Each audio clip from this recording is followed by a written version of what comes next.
Hey, all my Crimsonites, and welcome to the Crimson Cure channel, where we embrace our femininity, increase our womanly value, and celebrate our brothers. So join me on our feminine journey to learn, heal, and grow.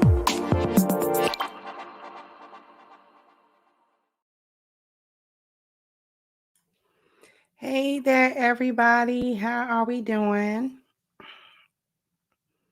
How is everyone today? Hopefully everybody's doing well on this Monday evening. Thank you, Miss Siobhan.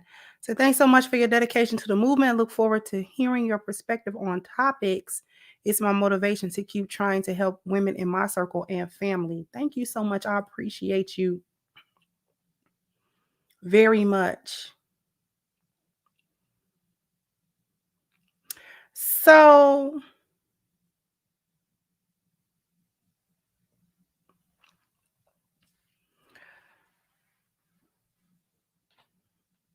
everybody, this is the interview heard around the world, right? Katt Williams on Club Shay Shay, which I watched the entire interview. Put a 1 in the chat if you watched the interview in its entirety and not just snippets that everybody's been commenting on.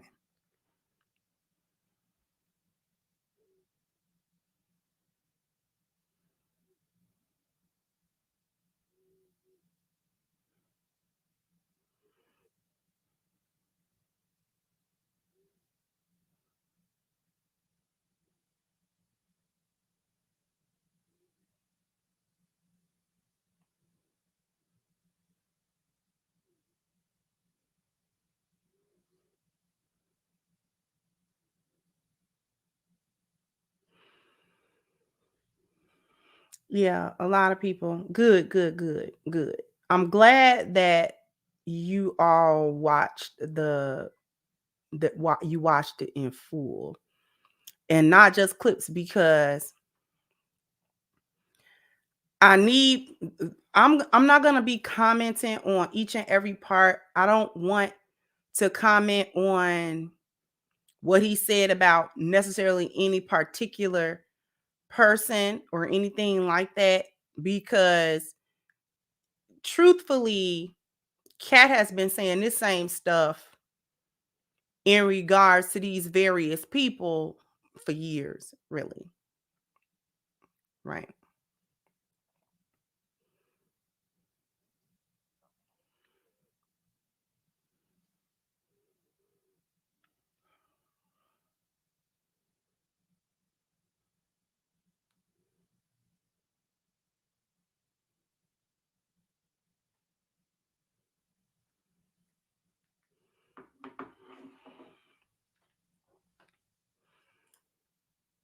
Thank you, Your Excellency. All right, I see you, babe. Yeah, you and Miss Siobhan tag teaming today, and I appreciate it. So you already know we love you over here, Crimson Q. I'm at work right now, sending a salute to Unc as well. Thank you so very much. Okay, so I'm only going to probably deal with one part of the interview that nobody's talking about. Everybody's talking about the tea in the interview and sort of skipping over a lot of very important things that Katt said, mainly about himself and how he grew up. See, everyone will talk about what he said about Kevin Hart, what he said about Steve Harvey, what he said about Ludacris, what he said about this one, what he said about Ricky Smiley, blah, blah, blah, blah. And those things were entertaining because it was the Diddy strays for me. Every time Diddy caught a stray, I fell out.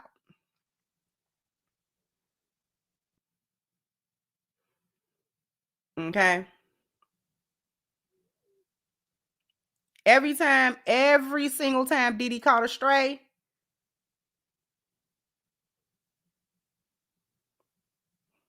I was done for. See, a lot of people call strays, but and they weren't really even strays. If you got shot in that interview, Katt was trying to shoot you because he made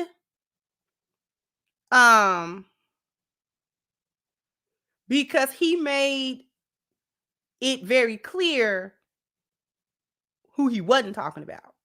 See, he bigged up DL Hughley.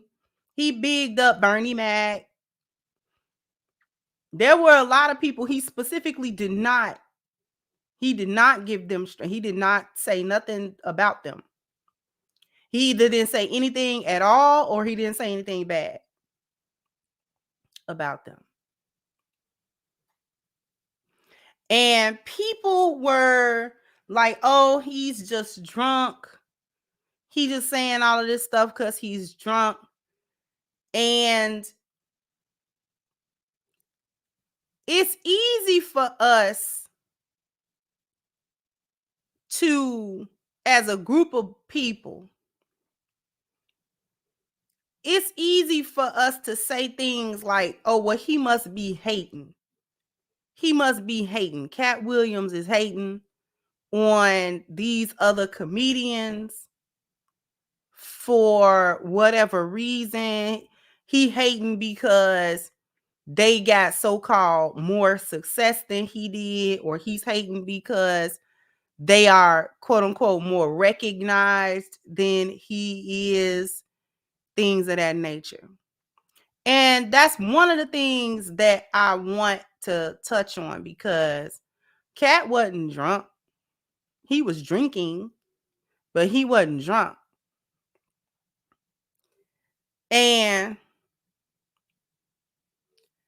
I wanted to sort of address some of the things that he said. Particularly, the first thing I want to address is this propensity for us to always say some of us are hating.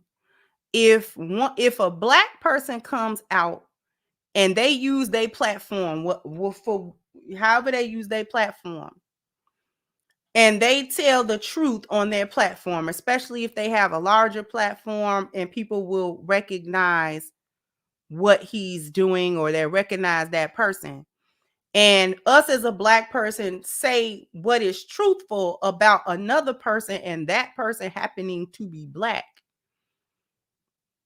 the first thing that we'll say is, y'all hating on them.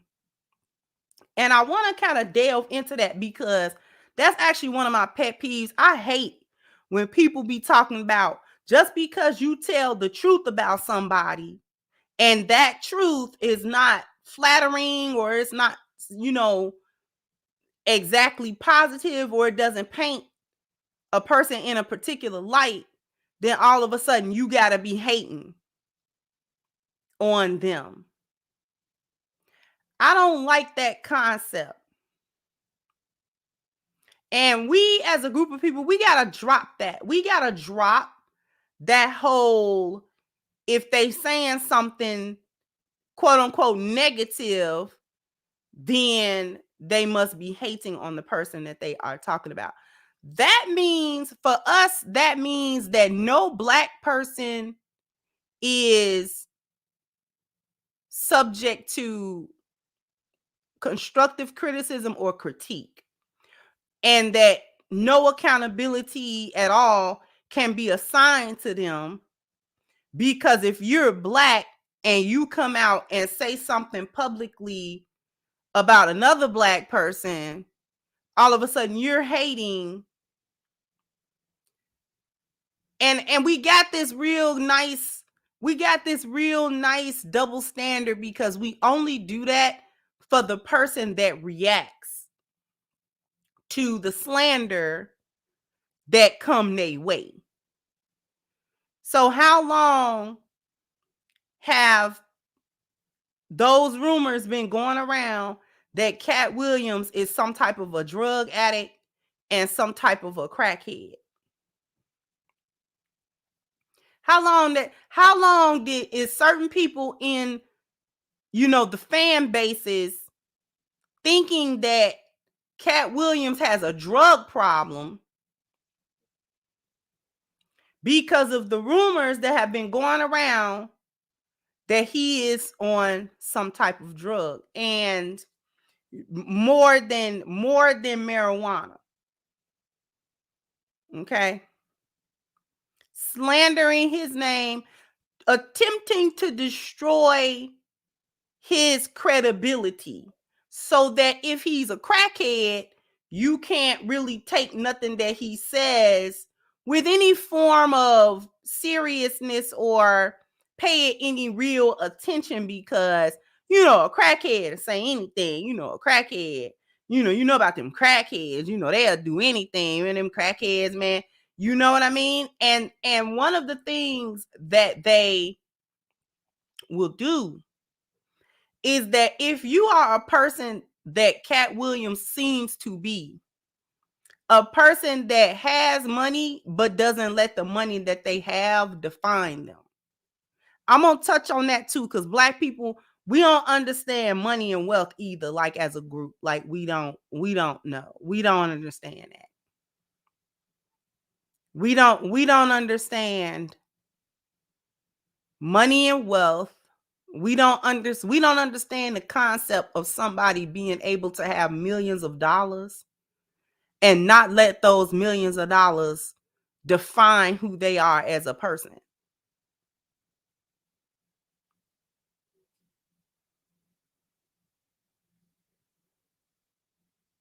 To have millions of dollars and not, see, we not used to one of us being able to be a millionaire, but they're not always dripped out, swagged out, coming through with the, this watch costs this much, this ring costs that much, this costs this much, that cost. You see what I'm saying? He got the capacity to have it. And I'm pretty sure that he do have it, because Mike Epps tried to come out and say that his jacket was a fake Fendi. No person that's an actual millionaire has any time to be buying no fake designer clothes. If you gonna buy designer clothes, then buy the designer clothes. There's no reason to buy fake designer clothes. I'm gonna tell you who buy fake designer stuff.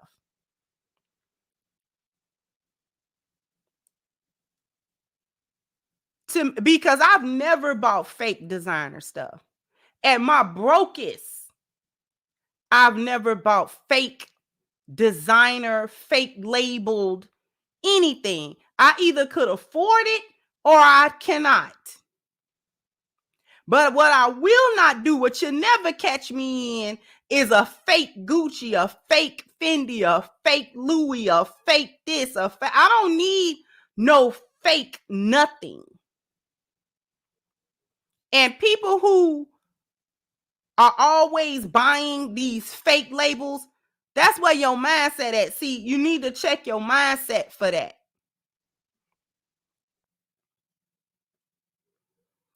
Because if you are trying to fake as if you have the money to buy labels, but they're fake because you don't really have the money to afford the label, you need to check your mindset on that. Because why is having the label so important? Or having the illusion of the label, not even the label, the illusion of the label.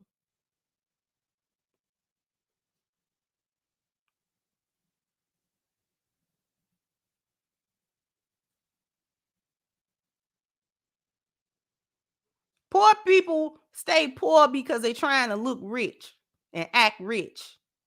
And rich people stay rich because they act poor.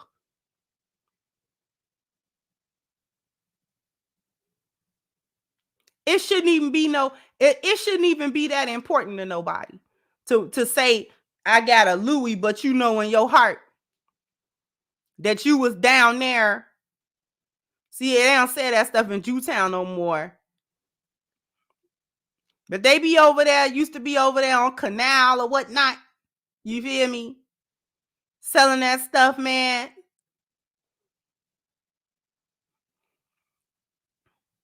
You got to know where to go now to go get the stuff. The fake Gucci, the fake this, fake that.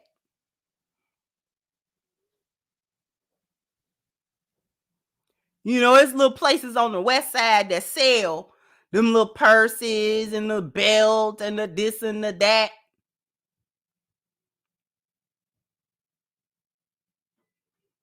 You can find it in various little malls or various little, sometimes the beauty supply store. Let's keep it a buck.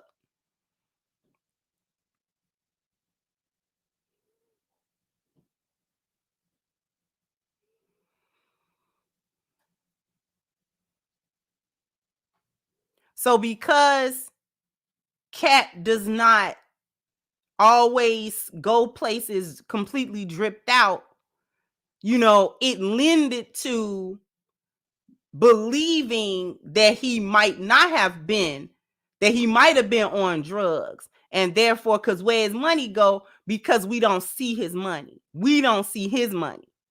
He's not wearing his money. So therefore, if we see him in regular settings, in the regular hood with the regular people, then all of a sudden, well, man, it must be something to that. that drug thing, because why would he be over there with the regular people? When the reality of it is, really, where else would he be? He where he want to be. That is facts. Roseland, if you talking about Roseland, the south suburb, yeah, that's facts.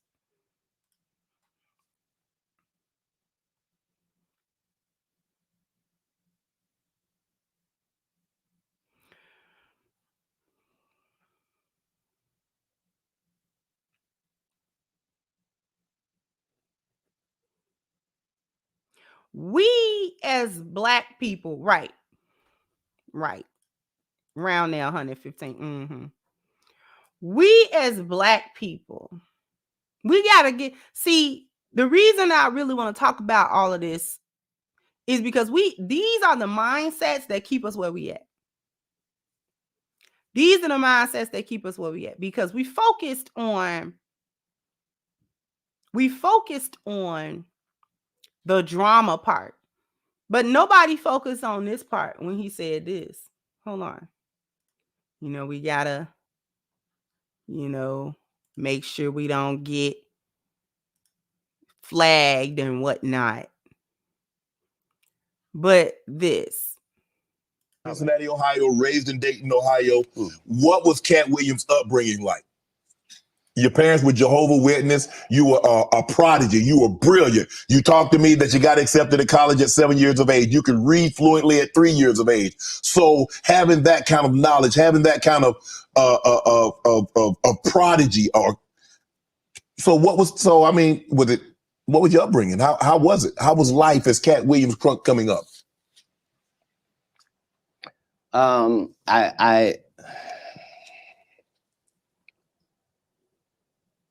I was often confused because I knew things and I wasn't sure how I knew them.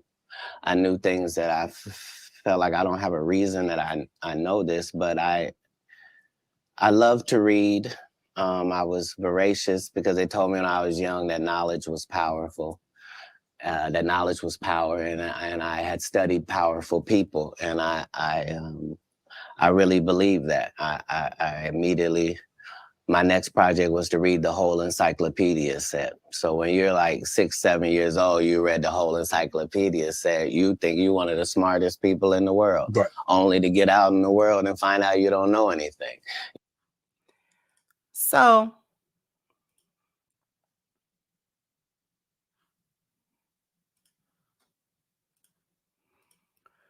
I find that when I put a little screen up and you can't see it, that they have a tendency to not try to slap you with the copyright claim or whatever, because you can't really see it. It ends up, when I put the screen up, it ends up just a sound bite rather than playing their video. That's how the algorithm and that's how YouTube sees it.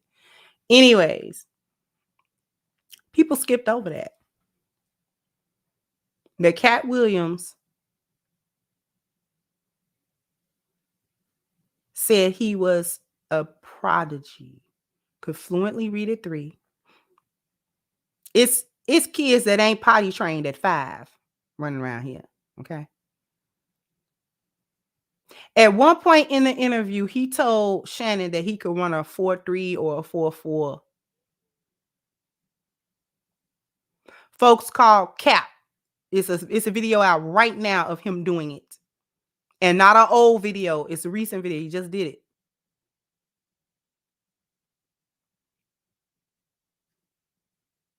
He talked about how he not only, him being the best comedian is not a subjective concept to him. He was literally a student of comedy, a student of why is one comic funnier than the others. And to sit there and say he broke down the math of 2 comedians doing a set for 15 minutes. One comedian gets 5 or 6 laughs. The other comedian gets 20 laughs. Then the other comedian is better. Mathematically so. When he broke that down like that, I say, yeah, he's a prodigy because of the way his mind works. It wasn't subjective. It wasn't emotional to him. It wasn't a feeling. It was a calculated, okay, this is why they're funny. This is why one comedian is funnier than the other. This is how you can say that.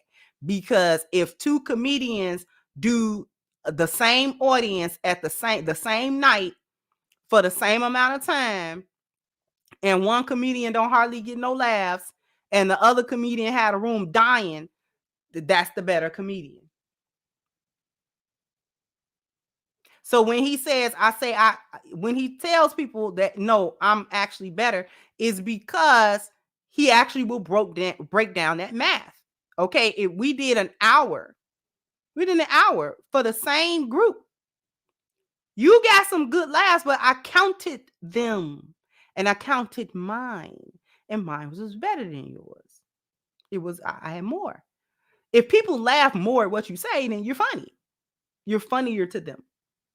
He even talked about how he aimed to be funny wherever he went. So it didn't matter if he had a white audience. It didn't matter if he had a black audience. It didn't matter what kind of audience was placed before him.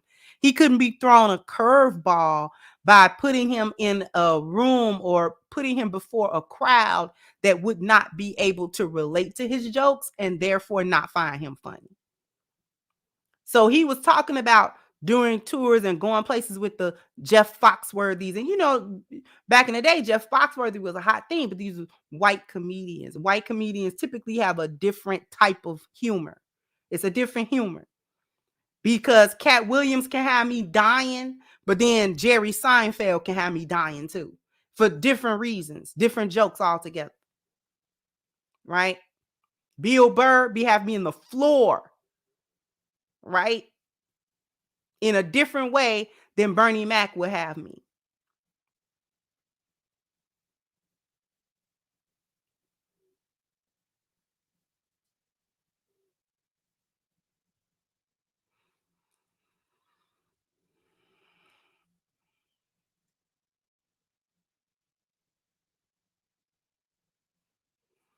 So when he was talking about how he thought and how he perceived comedy, being a comedian, the business of comedy, then I knew that he was telling the truth about his level of intelligence, right? Being accepted into college at 7, all right? That's prodigy level. And we don't talk about our Black men when they be prodigies. We don't talk about them for that reason. Now we, to be fair, we're talking about Katt Williams and his comedy because that's the profession that he chose. That's what he's famous for. That's what he's known for. He's not known for his level of intelligence. But we also skip, because I have not seen anyone comment on that. We also skip that. We also skip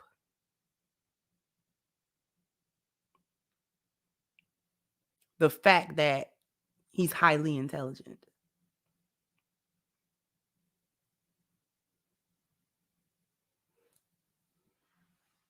Okay.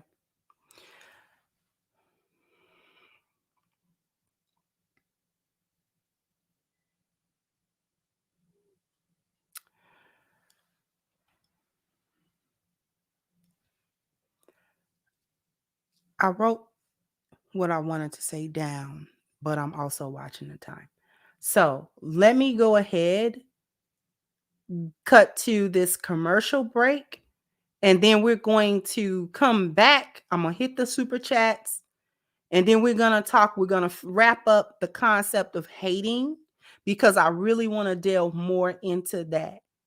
Why do we think he would be, quote unquote, lying on them? To what end? We always think somebody lying on somebody. But what reason would Katt need to lie? Because he's not less successful than them. He's not. Because when he broke down the numbers, okay, how many specials do I have? he really, you know what? After these messages, we'll be right back. What I need everyone to do right now is to hit the link at the top of the chat and go and sign into ashkicking.com. Also get a 10% off discount of your first order using the promo code Crimson. If you want soft, smooth, moisturized skin with a product that smells divine, that is divine, and feels really good, like the feel of it is really silky. I've actually never had a body butter that's been so silky to the touch. They either been creamy whipped type, or body butter, if you don't formulate it properly, it still has the stiffness of butter, but this is like a really good mix in between. I can't explain it to you. Go ahead. The only way you're going to know about how awesome ash kicking body butters are and their products are is if you go to their website right now and click the link at the top of the chat, ashkicking.com. I'm not going to bore you guys with going through each and every item, but understand that, I got a couple of body butters in here, and it came in this box, which I thought was such an awesome, what you hear the products rolling around in there. Such an awesome branding. I love the colors. I love the cohesiveness. I love the way that they have everything set up. It's very elegant looking. It's very high end. And the product is awesome. I must say, but from personal use, the products are awesome. It is everything that they say that it is. So if you want to experience it personally for yourself, once again, go to ashkicking.com. Click that link that's at the top of the chat and get your order. If this is your first order, please go ahead and use the promo code Crimson to get your 10% discount. I don't know how many likes I need, but bam, bam, bam, bam. You got to hit the like button. Bam, bam. You got to go ahead and hit the like button. Let me get to these super chats really quickly. Thank you, Miss Reese. Said panties were in a bunch and feathers were ruffled that day. Diddy gonna want a party? You gotta say no. If girl, the feathers was ruffled. Okay. I mean, they was coming out responding, not saying nothing. You had folks responding and wasn't even talking to them. Trick Daddy. Nobody was talking to you, Otis. I don't know what you had a response to, beloved. But I watched that whole interview. I didn't hear your name. Okay. Thank you, Mogul, for your contribution. I appreciate you. Thank you, electrician. I appreciate your efforts in telling the truth. Thank you so much. Thank you, Ruminant. Said the hater deflection sounds like what I used to hear back in the day. If any critique was leveled at a successful person in the past, the response was, that's all right. They making money.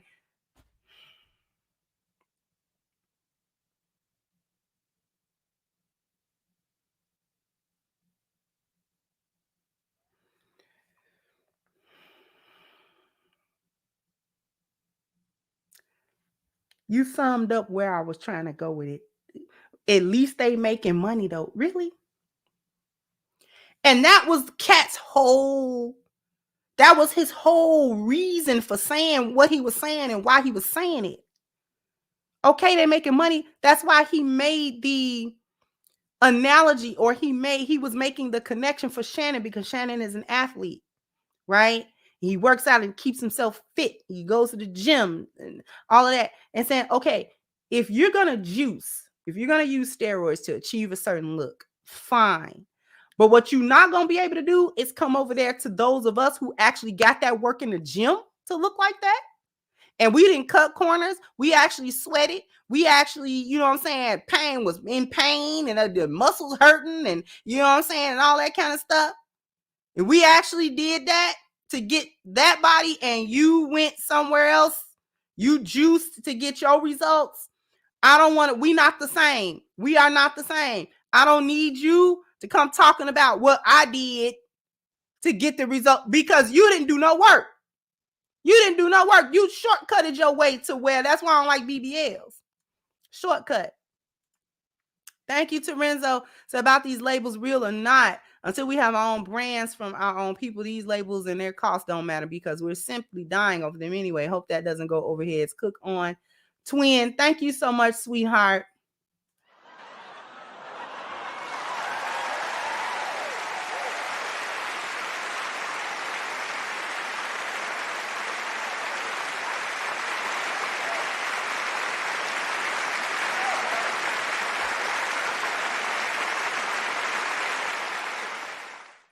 Thank you so much. Clarence said, what's good? My good sis finally caught alive. This whole thing is going crazy. This is the age of truth. So I believe everything he's saying. I wish him well because people hate the truth. Thank you so much. Miss Celine said, one of my favorite comedians is an Irish American from New York. N.A. Med De Bishop. That's his name? Named. I'm sorry. The Bishop. He is quick-witted and his podcast and stand-ups have me rolling. I might have to check him out because I'm not a super fan of comedy, but if something funny, I'm gonna laugh. Thank you. Anissa said Glamour Mag, somewhat new article saying women tired of boss chick life. I think you're right. This may be the year of the lioness. Google and Vid. Thank you so much. Philip said Happy New Year. Now back to the show. No problem. Thank you so much.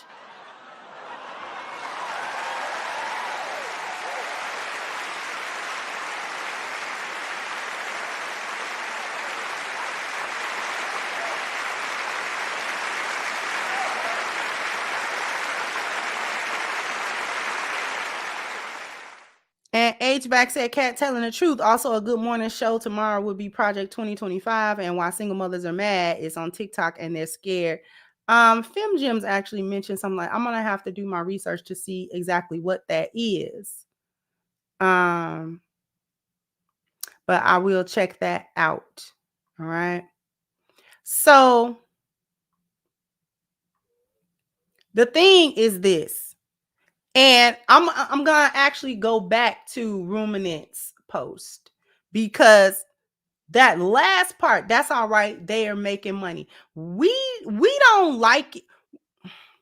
We still worshiping people with money.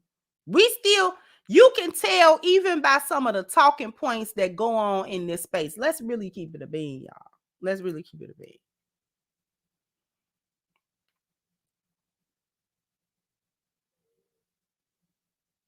We worship money in these spaces. We thought that when Kevin Samuel said high value man, and that included money, we thought that was all that was supposed to be about. That people were only high value when they had money in their pocket. Particularly men. That was the only benchmark, the only measuring stick for who a high value man actually is. Just like we also think the only measuring stick for a high value woman is whether she fine or not. We think those are the only measuring sticks.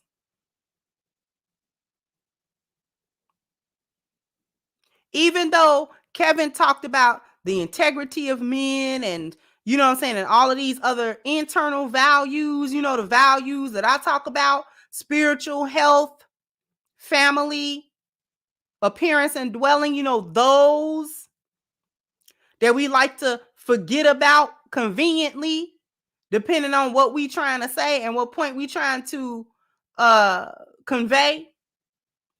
We like to think that a man's value is only in his pocket.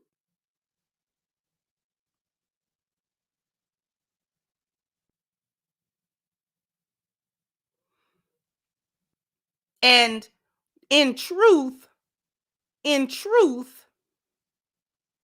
that's still the lost value system.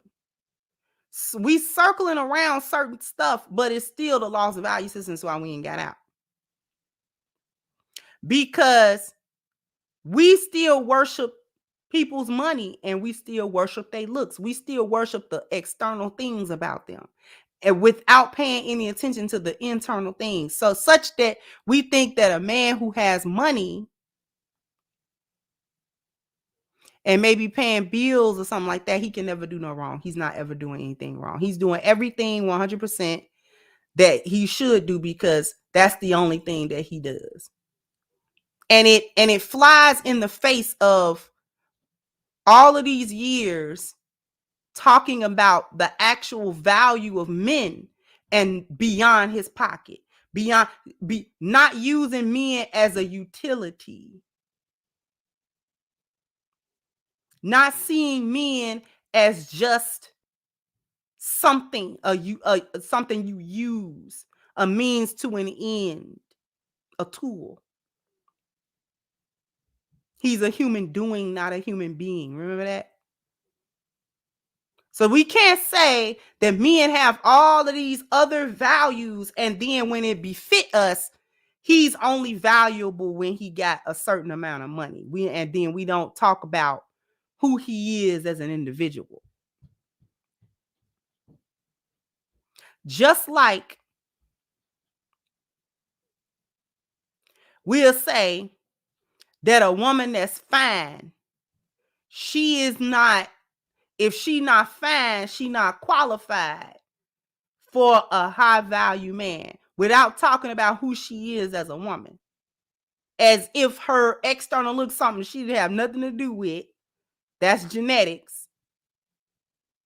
As if her external looks has anything to do with who she is as a woman, and whether or not she's a good woman, and whether or not she's a woman that's fit for a husband.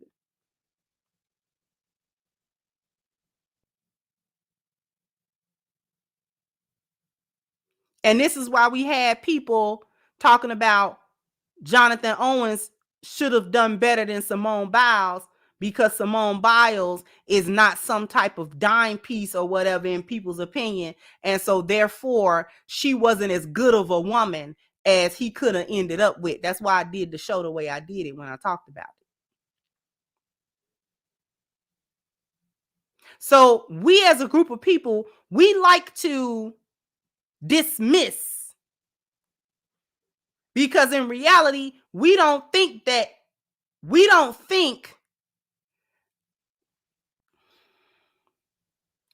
in reality, this doesn't mean anything to us. Particularly those internal values. They don't mean nothing to us. Ultimately, we don't care about people's spirituality. Ultimately, we don't really care about people's spirituality. We care about whether or not that person can be a pushover or not. If we could, because we still think that if a person say that they are spiritual, or they believe in the Most High, or they try to have a high moral character or something like that, that these are the weak ones. These are the people that should be turning the other cheek and weak. You know what I'm saying? And they shouldn't have any boundaries, should never speak up. You know, they should always be meek, and they should always be quiet and go into the corner or something. We don't like health. We don't really value health. We value the aesthetic. This is where chicks is getting these lipos and this and that. This is why a dude will juice on steroids. This is why, because we don't really care about health. We care about the aesthetic. That's what we care about.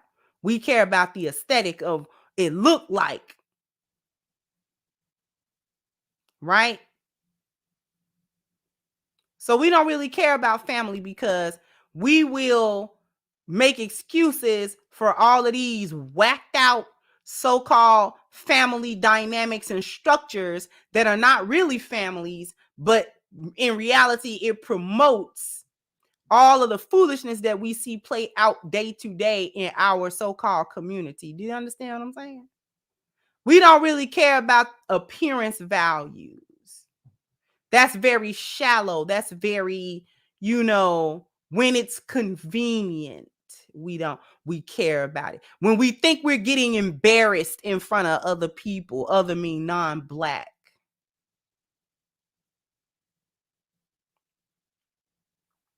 See, we don't really care about the dwellings, because when we get to talking about what's happening in folks' household, then you got a whole gang of people that'll come out and talk about, well, to each his own. You can't really regulate, and you can't really say nothing about, what I'm saying, what other people are doing. The reality is that we are still stuck. We are still stuck in the lost value system with wealth, because if you critique somebody with bad character, but that person with bad character got money, we quick to say that the person that's doing the critiquing is hating on them. You must be hating because they making money. And what does that mean? They making money. What exactly does that mean? What does that mean to anybody? They making money though. I used to hear that all the time whenever I would critique one of these little chicks, these little either whether she was a rapper, so-called, or whether she was one of these reality chicks or something like that. Two things are used to when you're an average woman like me that's critiquing a so-called baddie. The two things was she looked better than you and she got more money than you. Do she now? Are we sure?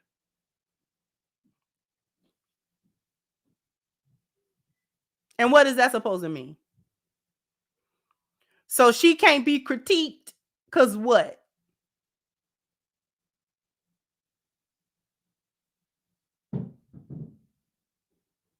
Well, at least she out here making money. She out here getting to the bag. What you doing? None of your business. Critiquing her. That's what I'm doing. And we always think that a critique or a constructive criticism about somebody, particularly people with bad character and people that have bad reputations and bad track records. Like, honestly speaking, Steve Harvey got a bad track record. Let's just keep it a bean. Because the people, we've never worked with him, but the people who work closely with him and have worked closely with him for years, they say the same thing. No, we don't really like him. He get on the radio show, or he get on the little TV show or whatever, act like he down to earth, act like he just regular, act like he regular degular, you know what I'm saying? He cool. But when you get with him and you work with him, he is tyrannical. He disrespectful. All them people is not lying. Remember when what's her name? Shirley Strawberry, the woman that do radio with him on I think it's on, is it V103? It's a Chicago radio show. And she be reading the Strawberry letters. And it got out, a leaked conversation of her got out.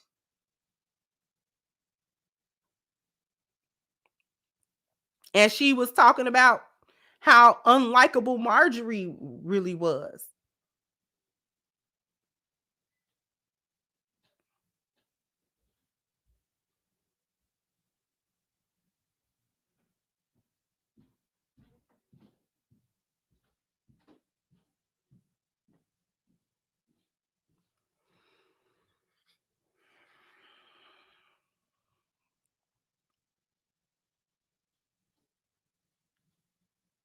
We still stuck thinking that if you got money, you can't be, nobody can say nothing about you. And if they do, automatically what they said about you couldn't possibly be true. And even if it was true, you only saying that because you hating.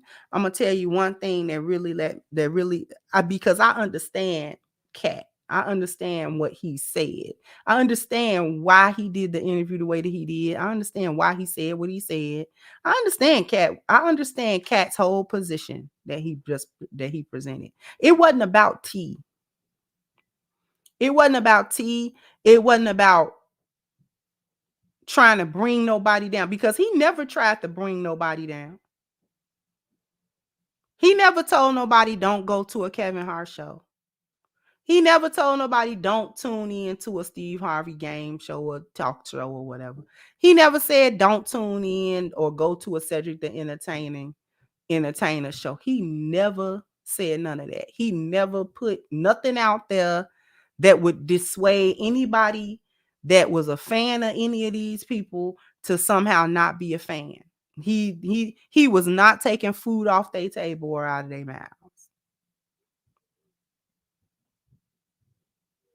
telling the truth don't stop other people shine, because I promise you that whatever bag Steve Harvey gonna get, he gonna keep getting.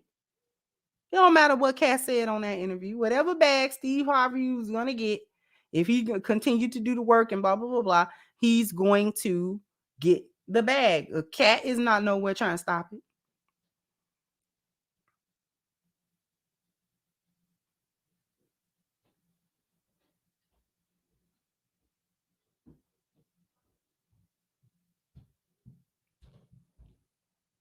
He's just saying, look,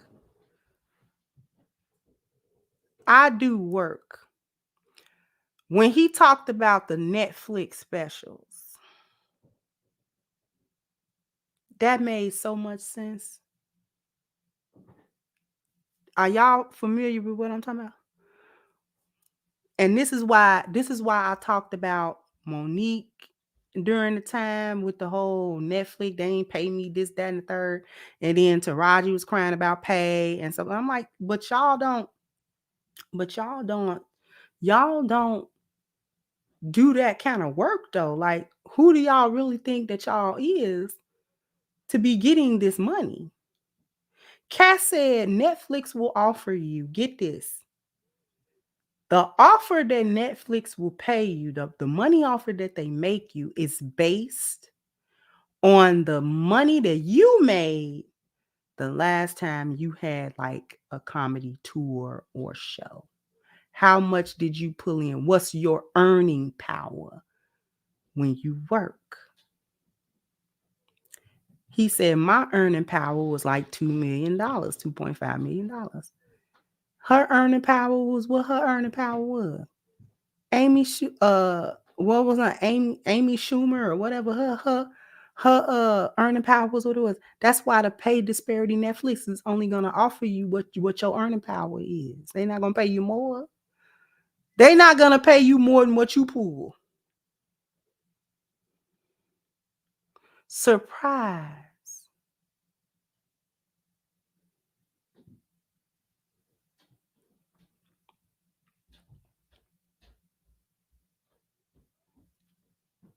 He said, I got 12 of them. I work all the time. I work all the time. I fund my own shows. I do my own marketing. I do my own, but he does business. He does business. That's why he was saying you can't take steroids and then come over here.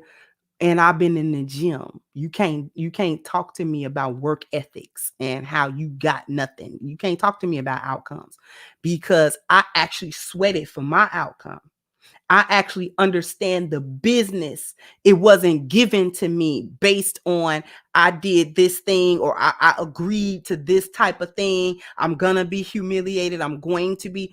And that was one of the things he's saying. See, people need to put it together, because he was like, once they make you, they can break you if they make you. He said, the reason why I can't be canceled by them is because they didn't make me who I am. I do my own work. I do my work. I'm in the gym. I'm not juicing. I'm in the gym. I do my own work. So when I put comics on and things of that nature, local comics, not very well known and not popular yet, they doing a grind, I make sure they make money when they come with me.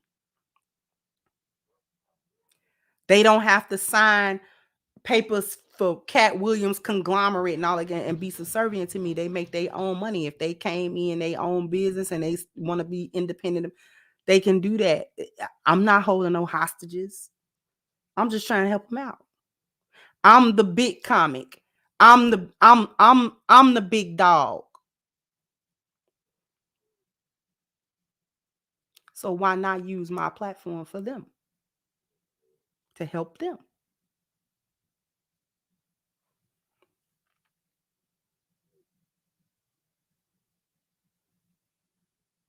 Because that's why he started talking about gatekeeping, because there's no gate for him to keep, because he has not been compromised in that way, that they wasn't compromising him over you can't help such and such, or we'll take away what you have. He's not under any threat of them taking nothing, because he can't take his money. He making his own money. They can't take his money. How they gonna take his money?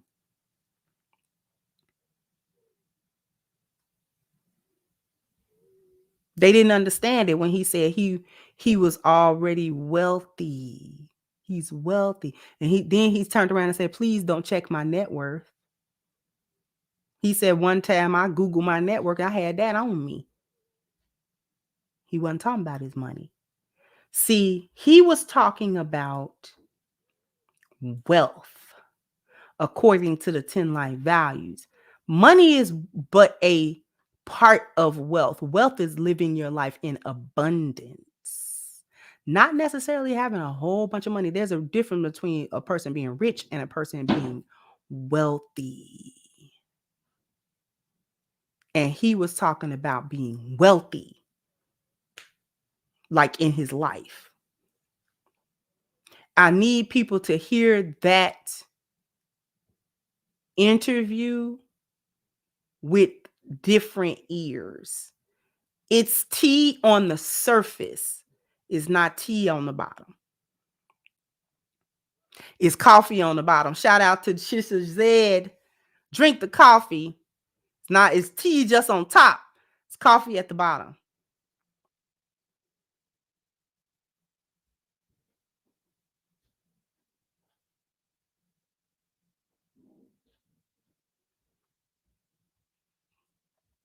He already said. He was like, I know stuff I'm not supposed to know. I know stuff I'm not supposed to know, because I was there when a lot of this stuff started, and when these people came through the door. Like, I was there. I watched it develop. Like, I saw it. And once it got to a particular point, it gets to a point where you're asked or you're put in position to be compromised. And he talked about quote unquote, walking away from 10 million and 50 million and 20 million and all of this money. And he brought up Dave Chappelle.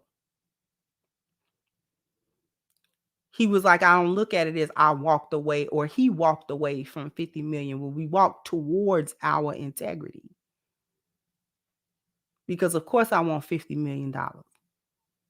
Of course Dave Chappelle wanted $50 million. Of course he did. Who didn't want it? But if it's going to cost me my integrity, I'm not wearing a dress, I'm not, you know what I'm saying, fellatiating no man's peace. And we're not doing all of that. See, I'm not doing all of that. I'm not doing all of that. So therefore, since I'm going to choose not to, I won't do that. But you're not going to stop me from doing what I want to do. Because just because I said no to that doesn't mean that you get to block me from being a comedian and practicing the profession that I want to practice and that I studied and that I'm good at. And you're not going to stop me from making no money when I do it either. See, folk, and I want to leave y'all with this. See, folk don't understand. You ain't got to take no crumbs. You don't have to compromise your integrity. That's the lesson. The lesson is that the trick and the trap of the lost value system, and the reason why wealth and spiritual don't touch, is because that's the trap. That in order to have wealth, you got to compromise your spiritual value all the time. And so that when you get wealth, when you get money, not wealth, when you get money, that means you can't have any real spiritual base or real spiritual anchor. That's the trap. That if you obtain riches, that means at some point you sold your soul. That's what that means. That's what selling your soul means. That's what that is. In a general sense, you sacrificed who you were as a person, your whole integrity gone for a couple of dollars of fiat money. You will not have wealth because you can't live in an abundance mindset, because you're always looking over your shoulder for them to drop the hammer to take everything from you. Ask Jonathan Majors whether or not he had riches or wealth. Ask him. Ask him.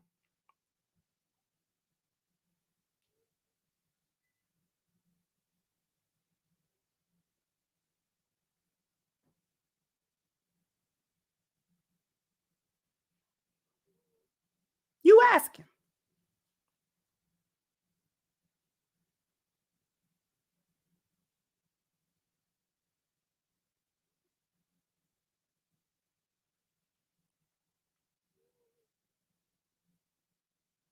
That's the whole lesson.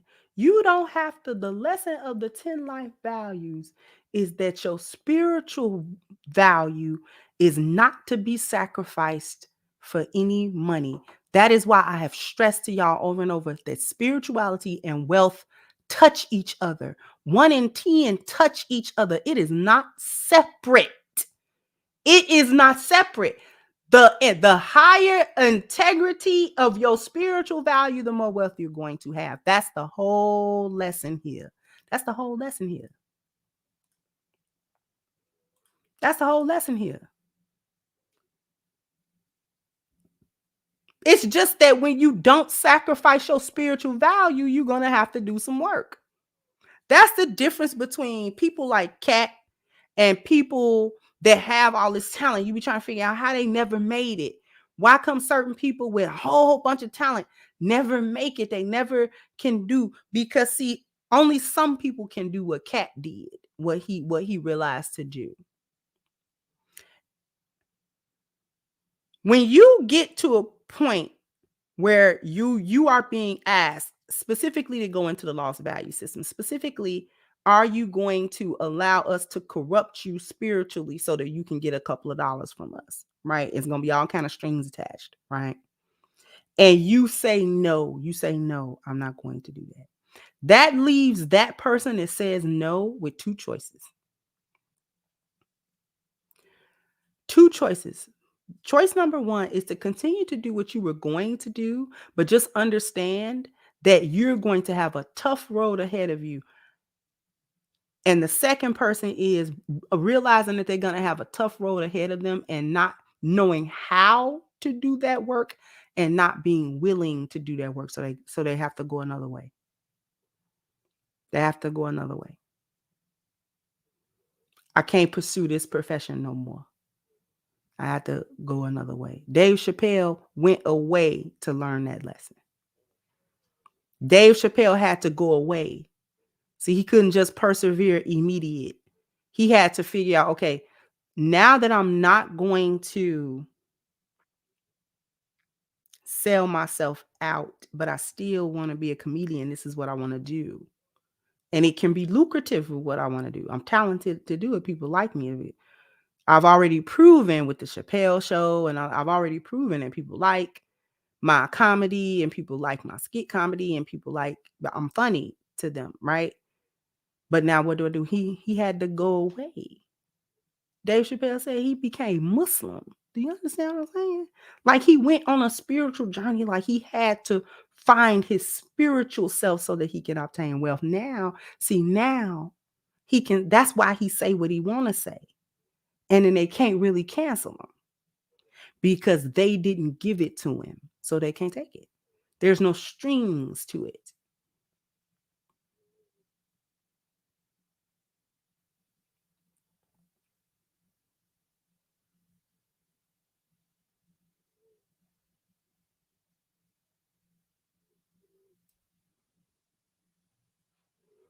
Because see, some people be independent, but they still don't ever make it.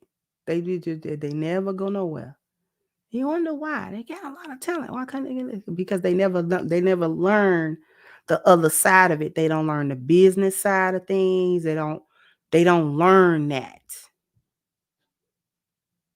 Or it's too daunting of a task for them to learn it. And they can't really implement it, so they have to leave it alone.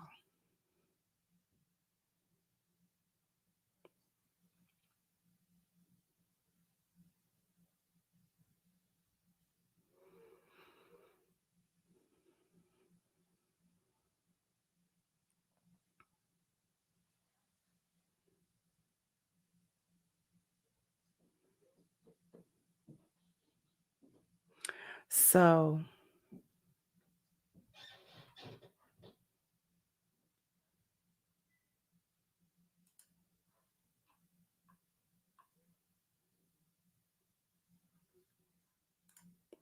thank you, M Lady Fights. I ordered my ash cake over the weekend. Awesome. Awesome. That's awesome. Thank you, Essential Entities. Thank you so very much for your contribution. I appreciate you.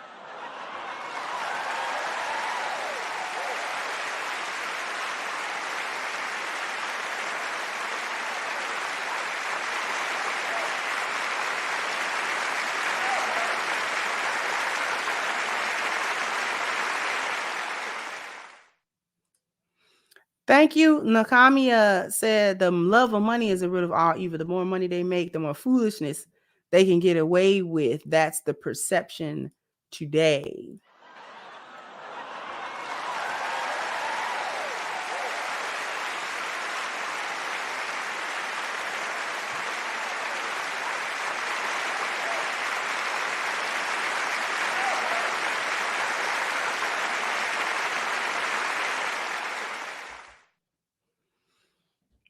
Thank you, David. Say, hey, Sister Kendra, I'll have a lot more respect for Katt Williams after that interview. I actually do as well. Thank you so much.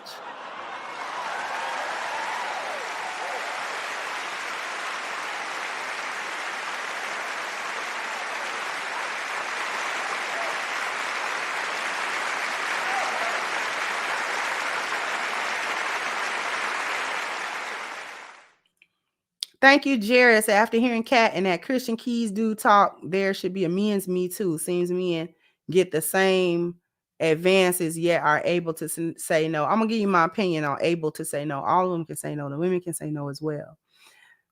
But it's the difference between the workout and the BBL. Why is there no male BBL? Like there's roids and stuff like that, but your average man is not juicing. If he not in some type of competition or something like that, your average guy is not doing some type of other thing to get himself together. Why is there no male version of the BBL really? Right? Because men are willing to do work more often than not than women are to do a whole lot of work, because the type of work that Katt has done requires system, order, and structure. He's a man and he's apparently good at problem solving. So therefore, he was able to create and implement his own system, order, and structure. Women need men 9 times out of 10 to create it for them.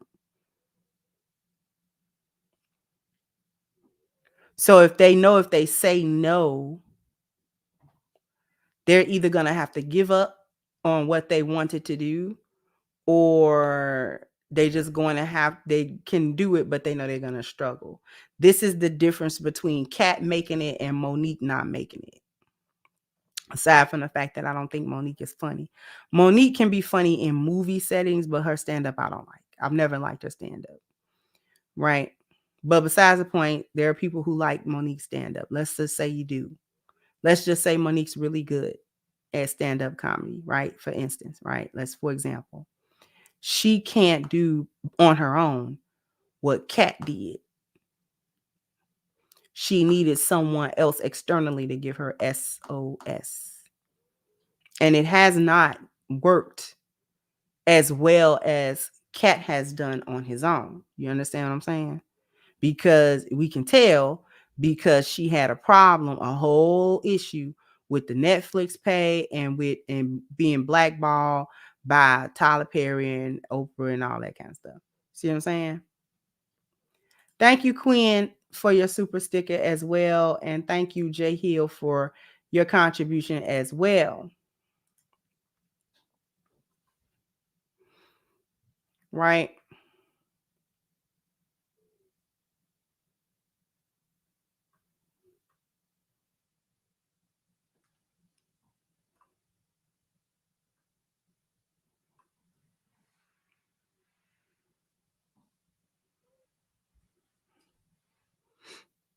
Right. So I just wanted to,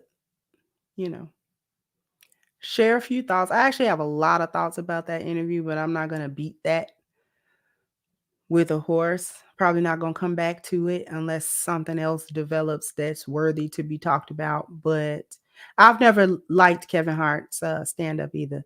He funny sometimes. He funny sometimes. He funny sometimes. You gonna learn today, like we get that from Kevin. You see what I'm saying? His earlier stuff was better. Now he don't really do stand-ups. He be doing his little movies and stuff, and I do not like him in the movies. Last time I liked Kevin Hart in a movie, I'm gonna be real with you. Last time I liked Kevin Hart in a movie was 40-Year-Old Virgin, when he walked into Smart Tech and was talking to the other black dude, I forgot his name. When he was talking to him, that was funny. That was actually funny. I died at that part. Like that part. See, using a lot of big words I don't understand. So I'm gonna take them as disrespect. Like that was hilarious.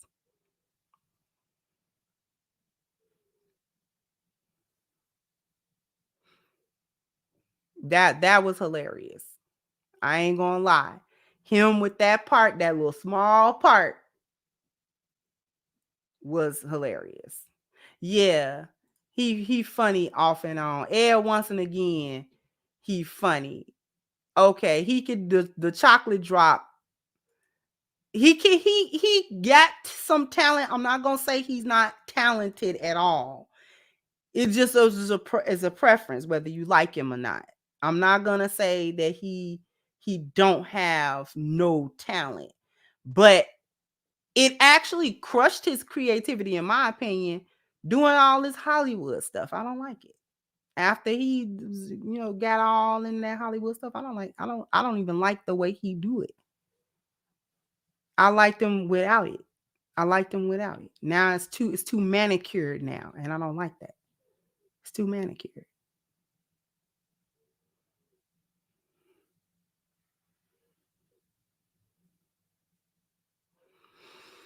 Anyway, jump down in the comment section. Let me know what you think. Like, share, subscribe to the channel if you have not. Once again, I'm your hostess, The Crimson Cure, and this was my perspective. Bye-bye, Crimsonites.